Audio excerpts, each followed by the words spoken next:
یک ساعت دیگه باید حرکت کنم. پای این شکست بکنم مال اونو بریدن داره میکشد. سلام بچه ها، به یک ویدیو دیگه از ما خوش اومدید. امروز سام قراره ختنه داره. من الان خونه مامانم بودم، به سر و وضع و کله منم نگاه نکنید که انقدر چرب شده. دارم میرم خونه آماده بشیم، سام آماده کنم، خودم آماده بشم، بریم واسه بریدن. دیگه امیدوارم همه چی خوب پیش نمیتونم حرف بزنم دیگه. امیدوارم همه چی خوب پیش بره. بریم ببینیم چی میشه. الان متوجه شدم که کلیدمو جا گذاشتم. از اینجا تا خونه مامانم 1 ساعت راهه. فشارم افتاده. خب بچه‌ها، من رسیدم خونه. یه کافی درست کردم واسه خودم سریع بخورم، چون الان ساعت 1 و باید تا ساعت 3 حاضر بشیم که بریم. ایشون هم اینجا دارن واسه خودشون لب و لوچه‌شون رو میمکن. بچه‌ها خیلی استرس دارم واسش.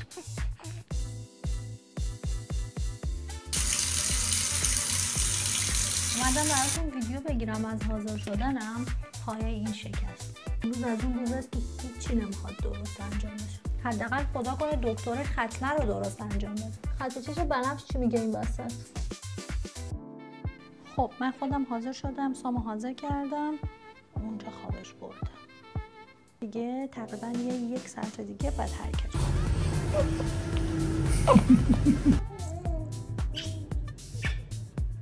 دیگه ببریم بله دیگه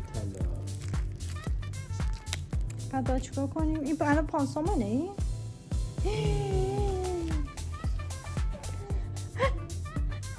خب الان اینو بچسبونیم بهش دیگه.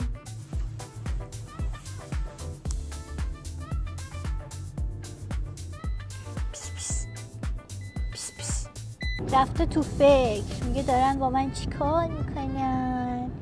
داریم میرسیم. فسقلی به شبیه هندی ها شد. خدای من، یا خدا من دست از سر من بردارید شما. چیکار کنیم؟ پارکو درست کن. پارک چی رو درست کنم؟ بده بچه رو به من، برو پولشو بده. من استرس گرفتم. یعنی الان حاضر بودم خودم برم زیر تیغ جراحی اون نره. خدایش من همین حالا حاضر بودم یه بار دیگه مال منو می‌بری. شماره چی؟ پارکینگ قلبم داره وای میسته. وای این کدش چی بود؟ مامان دارن با ها چی کار میکنن؟ خیلی استرس گرفتم. وای فکر کنم مال اونو بریدن. مامان ناراحت نشی از دستم ها. باشه؟ باید نیم ساعت شیرشو بخوره. داره میکشتش. بمیرم براش الهی من. بمیرم براش، صداش داره میاد. گفت 10 دقیقه طول میکشه نه؟ هنوز گریه میکنه. ها؟ بچه این گریه نمیکنه اون قضیه گریه میکنه. پس چی دیگه؟ بچه رو بهش گفتیم مبارک باشه. خود چرا خدا از اول اینو همجوری بریده نمیاره؟ این علتی که هست چیه؟